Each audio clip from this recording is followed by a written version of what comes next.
आज हम बात करेंगे 2020 में रिलीज हुई मूवी अलाइव की।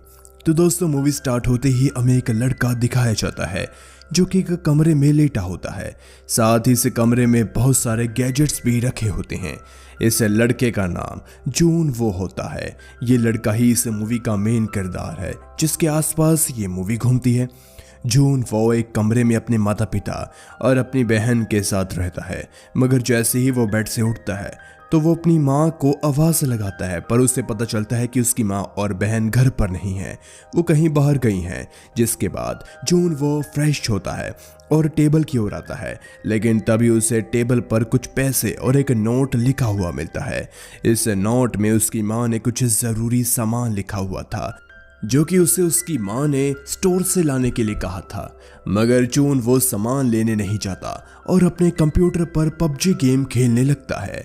जून वो ऑनलाइन गेम्स का काफ़ी शौकीन होता है और वो अपना ज़्यादातर समय गेम खेल कर ही व्यतीत करता है। आज भी वो ऑनलाइन गेम खेल रहा है, लेकिन तभी ऑनलाइन गेम खेलते खेलते उसका एक दोस्त उसे टीवी खोलकर न्यूज़ देखने के लिए कहता है और बताता है कि टीवी पर एक बहुत ही अजीब न्यूज़ आ रही है। ये बात सुनते ही जून वो टीवी खोलता है, मगर टीवी नहीं चलता क्योंकि नेटवर्क नहीं आ रहे थे। जून वो को बाहर से काफ़ी तेज़ आवाज़ें आने लगती है। वो जब जाकर देखता है तो उसे बहुत से लोग सड़क पर चिल्लाते हुए दिखाई देते हैं। अब टीवी भी चालू हो जाता है। न्यूज़ में बताया जाता है कि सियोल में कुछ लोग एक वायरस की वजह से ज़ॉम्बी बन गए हैं और वो बचे हुए लोगों को इन्फेक्टेड कर ज़ॉम्बी बना रहे हैं।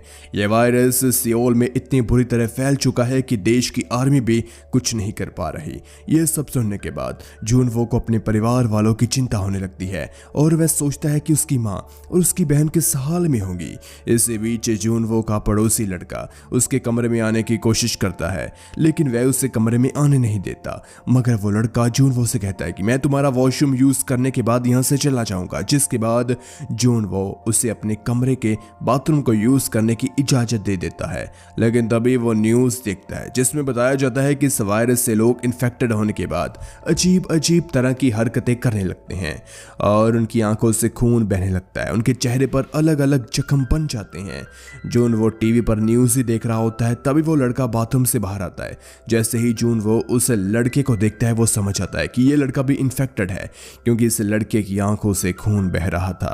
जिसके बाद ये लड़का जून वो के ऊपर अटैक कर देता है, मगर जून वो कैसे भी कर इस लड़के को अपने अपार्टमेंट से बाहर निकाल देता है और अपने कमरे के दरवाजे को बंद कर देता है। इसके अलावा वो इस दरवाजे के आगे एक फ्रीज को रख देता है जिसकी वजह से कोई भी इन्फेक्टेड आदमी उसके कमरे में नहीं आ सकता था।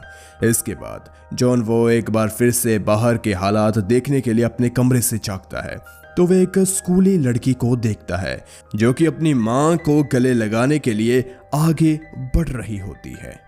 मगर यह स्कूली लड़की एक ज़ॉम्बी होती है और जैसे ही ये अपनी माँ को गले लगाती है वैसे ही अपनी माँ के गले को काट लेती है, जिसकी वजह से उसकी माँ भी ज़ॉम्बी में बदल जाती है। अब यहाँ पर मैं आपको बता दूं कि इस मूवी में दिखाया गया है कि ज़ॉम्बी बहुत ही अलग तरह के हैं। वो रोजाना कामों को भी करते हैं, जैसे कि अगर कोई इंसान स्कूल जाता है तो वो ज़ॉम्बी बनने के बाद भी स्कूल जाएगा। इस मूवी में ज़ॉम्बी हर वो काम करते हैं जो वो ज़ॉम्बी बनने से पहले करते थे। तो इस तरह के ज़ॉम्बी इस मूवी में दिखाए गए हैं। अब सीन यहीं पर चेंज होता है और जॉन वो को उसकी माँ का मैसेज आता है जिसमें वो बताती है कि हम पूरी तरह से सुरक्षित सेफ हैं और जॉन वो को उनकी चिंता करने की कोई ज़रूरत नहीं है। उसकी माँ उसे ये बताती है कि तुम न्यूज़ देखते रहना और उसमें बताई जाने वाली बातों को अच्छे से सुनकर खुद को सुरक्षित रखना। अपने परिवार वालों के बारे में सुनकर जॉन वो को काफ़ी अच्छा महसूस होता है और वो अपने परिवार के लोगों की चिंता छोड़ देता है और अपने हौसले को बढ़ाने के लिए एक कागज़ पर कुछ लिखता है और अपनी फैमिली फ़ोटो पर चिपका देता है। दरअसल इस कागज़ पर लिखा होता है मैं ज़िंदा रहूँगा। इसके बाद जॉन वो सोशल मीडिया चलाने लगता है। तभी उसके दिमाग में एक आइडिया आता है क्यों ना वो सोशल मीडिया के जरिए लोगों की मदद करे और उनसे मदद मांगे। इसीलिए वो एक पोस्टर हाथ में लेकर फोटो खींचता है और उसे सोशल मीडिया पर अपलोड कर देता है ताकि उसकी फोटो को कोई देखे तो उसकी मदद करने के लिए यहाँ आए, मगर कोई भी उसकी मदद करने के लिए नहीं आता, जिससे वो काफ़ी परेशान निराश हो जाता है।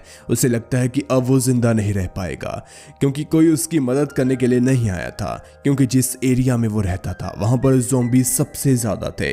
इसका पता उसने अपने ड्रोन से लगाया था। अब ऐसे ही उसका एक दिन बीत जाता है।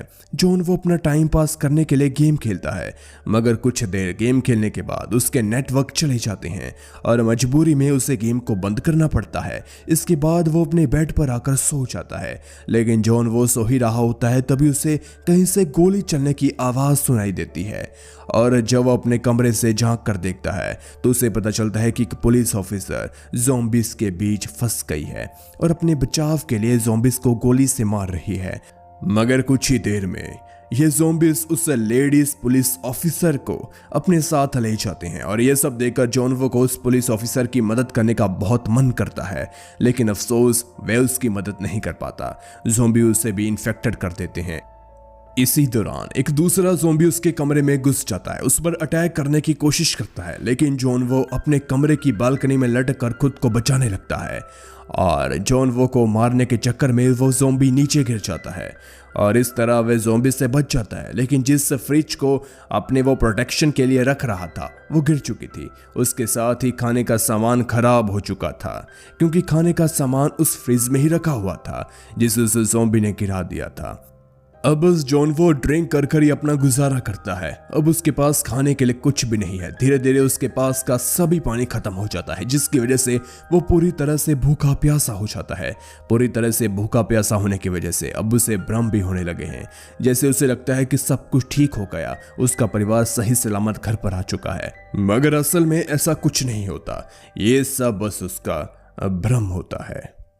मगर कैसे भी कर जॉन वो को अपने आप को संभालना था, वो संभाल भी लेता है। इसी बीच उसके मोबाइल में नेटवर्क आ जाते हैं और उसे उसके परिवार का वॉइस मैसेज आता है जिसमें वो कहते हैं कि हम भी इन्फेक्टेड हो चुके हैं। जॉन वो को जब यह पता चलता है उसका परिवार इन्फेक्टेड हो चुका है तो वह काफ़ी ज़्यादा निराश होता है और घर की सभी चीज़ों को तोड़ने लगता है और बाहर निकलकर कई सारे ज़ॉम्बिस को मार देता है। मगर अंत में उसे समझ में आ जाता है कि वो ज़ॉम्बिस का सामना नहीं कर सकता, इसीलिए वो फिर से अपने कमरे में आ जाता है। अब जॉन वो पूरी तरह से हार मान चुका था। उससे लगने लगा था कि अब वो जिंदा नहीं रह सकेगा, इसलिए जॉन वो खुद को मारने का फैसला करता है और एक रस्सी से खुद को फांसी लगाने लगता है। लेकिन इसी बीच उसके चेहरे पर एक लेजर लाइट आती है। तब जॉन वो समझ जाता है कि ये कोई ना कोई इंसान है, इसलिए वो जैसे तैसे कर खुद को मरने से बचाता है। जहां से वो लेजर लाइट आई थी वहां देखता है, दरअसल ये लेजर लाइट सामने वाली बिल्डिंग से एक लड़की ने लगाई थी और वह उस बिल्डिंग में बची एकमात्र इंसान थी। इस लड़की को देखकर जॉन वो को हौसला मिलता है और ये सोचता है कि इतनी कठिन परिस्थिति में जब ये लड़की जिंदा रह सकती है तो मैं क्यों नहीं जिंदा रह सकता।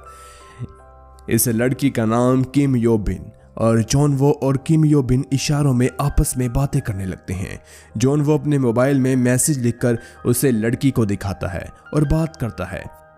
उस लड़की को पता चलता है कि जॉन वो काफी दिनों से भूखा है, उसने कुछ खाया नहीं, तो वह उसके लिए खाना बेचने का प्रयास करती है, जिसके लिए वो सबसे पहले एक रस्सी को जॉन वो तक पहुंचाने की कोशिश करती है ताकि वह उस रस्सी की मदद से जॉन वो तक खाना पहुंचा सके। मगर ये रस्सी जॉन वो तक नहीं पहुंचती, बीच में नीचे गिर जाती है जहां ज़ॉम्बी होते हैं। अब जॉन वो अपनी ड्रोन की मदद से एक रस्सी को किम यो बिन तक भेजता है और इन दोनों के बीच एक रस्सी होती है जिसकी मदद से किम यो बिन जॉन वो तक खाना पहुंचाती है। इसी बीच ये दोनों बारिश के पानी को इकट्ठा कर अपनी प्यास बुझाते हैं। अब सीन चेंज होता है, हमें पता चलता है कि जिस रस्सी को इन दोनों ने आपस में बांधा था वह जमीन पर गिर गई थी। इस रस्सी को एक फायर फाइटर ज़ॉम्बी ने देख लिया था और वह उस रस्सी की मदद से किम यो बिन की ओर बढ़ रहा था और उसे भी इन्फेक्टेड करना चाहता है। जैसे ही ये फायर फाइटर ज़ॉम्बी इस रस्सी से ऊपर चढ़ने लगता है तो ये रस्सी एक टेबल से बंधी होती है जो कि अपने जगह से चली जाती है और किम यो बिन को लगती है, जिसकी वजह से किम यो बिन बेहोश हो जाती है। ऐसे में ये ज़ॉम्बी किम यो बिन की ओर बढ़ने लगता है और इसे रोकने के लिए जॉन वो अपनी ड्रोन की मदद से उसे रोकता है, लेकिन वो ज़ॉम्बी आगे बढ़ता जाता है। लेकिन तभी किम को होश आ जाती है और वह उठकर उस ज़ॉम्बी के हाथ पर काट देती है, जिससे वो ज़ॉम्बी नीचे गिर जाता है। किम यो बिन की जान बच जाती है। अब धीरे धीरे इन दोनों के पास खाने पीने का सामान खत्म होने लगता है और एक समय तो ऐसा आता है कि इनके पास खाने के लिए कुछ भी नहीं बचा होता। ये सब देखकर जॉन वो दूसरे अपार्टमेंट में जाकर खाना लेने के बारे में सोचता है, क्योंकि अब वो अपने साथ साथ किम यो बिन को भी जिंदा रखना चाहता था। वो ज़ॉम्बीज़ से बचते एक अपार्टमेंट में पहुंचता है जहां खाना होता है और वहां से खाना लेने लगता है, मगर इसी बीच एक ज़ॉम्बी वहां पर आ जाता है और जॉन वो पर हमला कर देता है। मगर जैसे तैसे कर जॉन वो वहां से निकल आता है और अपने कमरे में चला जाता है। हालांकि जॉन वो उस अपार्टमेंट से खाना लाने में सफल रहा, जिसके बाद वो पेट भर के खाना खाता है। अपने पेट भरने के बाद एक बॉक्स में काफ़ी सारा खाना डालता है और उसमें एक वॉकी टॉकी को रखकर उसे रस्सी के जरिए किम यो बिन के पास भेज देता है ताकि वो भी पेट भरकर खाना खा सके। अब जो वॉकी टॉकी जॉन वो ने किम के पास भेजा था, उसकी मदद से ये दोनों आपस में बातचीत करने लगते हैं। ये दोनों आपस में बात ही कर रहे होते हैं, तभी इन्हें अजीब अजीब तेज तेज आवाज़ सुनाई देती है और जब ये अपने कमरे से झांक कर देखते हैं तो उन्हें पता चलता है कि बहुत सारे ज़ॉम्बीज़ इनकी बिल्डिंग में आ चुके हैं और इन दोनों की बिल्डिंग में हर तरफ ज़ॉम्बीज़ ही ज़ॉम्बीज़ हैं। ये सब देखकर ये काफ़ी ज़्यादा डर जाते हैं और बिल्कुल शांत बैठ जाते हैं ताकि ज़ॉम्बीज़ को लगे कि यहाँ पर कोई भी नहीं है। मगर इसी बीच किम यो बिन से गलती हो जाती है। वे अपने कमरे में किसी सामान को गिरा देती है, जिसकी वजह से सभी ज़ॉम्बीज़ उसकी कमरे की ओर बढ़ने लगते हैं। पर यहाँ पर जॉन वो का दिमाग काम करता है और वो किम के पास वाले अपार्टमेंट में हेडलाइन पर कॉल लगा देता है, जिसकी वजह से वो सभी ज़ॉम्बीज़ उस अपार्टमेंट की ओर चले जाते हैं। एक बार फिर से किम की जान बच जाती है। अब ये दोनों मिलकर एक प्लान बनाते हैं कि वह इस बिल्डिंग के 8वें फ्लोर पर जाएंगे, क्योंकि इन दोनों ने वहां पर कोई भी ज़ॉम्बी नहीं देखा था और ये दोनों भी सोचते हैं कि 8वें फ्लोर पर उन्हें खाने पीने का कुछ सामान मिल सकता है। इसके बाद किम एक रस्सी की मदद से नीचे आ जाती है और इन्हें ज़ॉम्बीज़ का सामना करने लगती है। इन्हें एक एक कर मारने लगती है। अब जॉन वो भी ज़ॉम्बीज़ का सामना करने के लिए नीचे आ जाता है और किस तरह से ये दोनों ज़ॉम्बीज़ का सामना करते हुए बिल्डिंग के 8वें फ्लोर पर चले जाते हैं, जिसके बाद ये ज़ॉम्बीज़ इन दोनों पर हमला कर देते हैं और ये दोनों इनमें से कई ज़ॉम्बीज़ को मारते हैं। मगर यहाँ पर ज़ॉम्बीज़ इतने ज़्यादा थे कि ये दोनों उनका सामना नहीं करना चाहते थे। लेकिन तभी वहां पर एक आदमी आता है और इन्हें अपने कमरे में ले जाता है और इनकी मदद करता है। इस आदमी का नाम मास्क मैन होता है और ये इन दोनों को खाना देता है, पीने के लिए पानी भी देता है। और जैसा कि हम जानते हैं कि ये दोनों काफी ज्यादा भूखे थे, इसलिए ये सभी खाने को खत्म कर देते हैं और मास्क मैन का शुक्रिया अदा करते हैं। यह आदमी इन दोनों को बताता है कि कुछ ही देर में यहाँ पर रेस्क्यू टीम आने वाली है जो हमें रेस्क्यू कर यहाँ से ले जाएगी। ये बात सुनकर ये दोनों काफ़ी ज़्यादा खुश होते हैं, एक दूसरे को हक कर लेते हैं। मगर कुछ ही देर में ये दोनों बेहोश होने लगते हैं। दरअसल इनके खाने में इस आदमी ने बेहोश होने की दवाई को मिला दिया था। अब ये आदमी जॉन वो के हाथ को बांध देता है और किम यो बिन को एक कमरे में बंद कर देता है। जब किम को उस कमरे में होश आता है तो उसे कमरे में एक ज़ॉम्बी दिखती है। दरअसल ये ज़ॉम्बी मास्क मैन की पत्नी थी जो कि इन्फेक्टेड थी, मगर मास्क मैन अपनी वाइफ को कैसे भी कर जिंदा रखना चाहता था, इसलिए उसने इन दोनों को बेहोश कर दिया था ताकि वह इन दोनों को अपनी वाइफ को खिला सके। अब मास्क मैन अपनी वाइफ को किम यो बिन पर छोड़ देता है और दरवाजे को भी बंद कर देता है ताकि उसकी पत्नी का पेट भर सके। लेकिन तभी जॉन वो को होश आती है तो वह उसी फीते को पकड़ लेता है जिससे वो ज़ॉम्बी बंधी हुई थी। इसी बीच मास्क मैन जॉन वो से कहता है कि मैं तुम्हें खाना दूंगा, तुम्हें यहाँ से जाने दूंगा, बस इस फीते को छोड़ दो। मगर जॉन वो इस फीते को नहीं छोड़ता, पर गलती से उससे ये फीता छूट जाता है और रूम से आवाज़ आना बंद हो जाती है। जिसके बाद मास्क मैन दरवाज़ा खोलकर देखता है अंदर क्या हो रहा है। तभी किम यो बिन उस ज़ॉम्बी को मास्क मैन पर छोड़ देती है, जिसकी वजह से वो ज़ॉम्बी मास्क मैन पर हमला कर देती है। मगर मास्क मैन अपनी वाइफ यानी कि उस ज़ॉम्बी से कुछ नहीं कहता, चुपचाप उसका शिकार बन जाता है क्योंकि वो अपनी पत्नी से काफ़ी ज़्यादा प्यार करता था। अब ये दोनों ही ज़ॉम्बी बन चुके थे, जिसके बाद मजबूरी में जॉन वो को इन्हें शूट करना पड़ता है। मगर तभी गोली की आवाज़ सुनकर कुछ ज़ॉम्बी इनकी ओर बढ़ते हैं। इसी बीच किम यो बिन जॉन वो को बताती है कि मुझे लगता है कि इस ज़ॉम्बी ने मुझे भी इन्फेक्टेड कर दिया। किम यो बिन जॉन वो से कहती है कि वो उसे शूट कर दे, मगर जॉन वो ऐसा नहीं करता। इसी बीच हमें एक इमोशनल सीन देखने को मिलता है जहां ये दोनों रोने लगते हैं। अब सीन चेंज होता है और जॉन वो को बाहर से हेलीकॉप्टर की आवाज़ आती है और जब ये दोनों खिड़की से झांकते हैं तो इन्हें पता चलता है कि कुछ हेलीकॉप्टर इनकी मदद करने के लिए यहाँ आए हैं। मगर इन हेलीकॉप्टर की मदद लेने के लिए इन्हें सबसे पहले ऊपर वाले फ्लोर पर जाना होगा ताकि इस हेलीकॉप्टर में मौजूद लोग इन्हें देख सके। इसके बाद ये दोनों बिल्डिंग की छत पर पहुंच जाते हैं, मगर रास्ते में इन्हें बहुत सारे ज़ॉम्बिस मिलते हैं।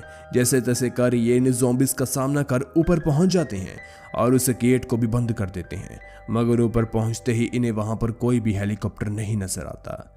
यहाँ पर कोई भी हेलीकॉप्टर नहीं होता। ये देखकर जॉन वो काफी ज्यादा निराश हो जाता है। इनकी सभी उम्मीदें टूट जाती है। इसी बीच ज़ॉम्बिस भी छत पर आ जाते हैं, इन पर हमला करने लगते हैं।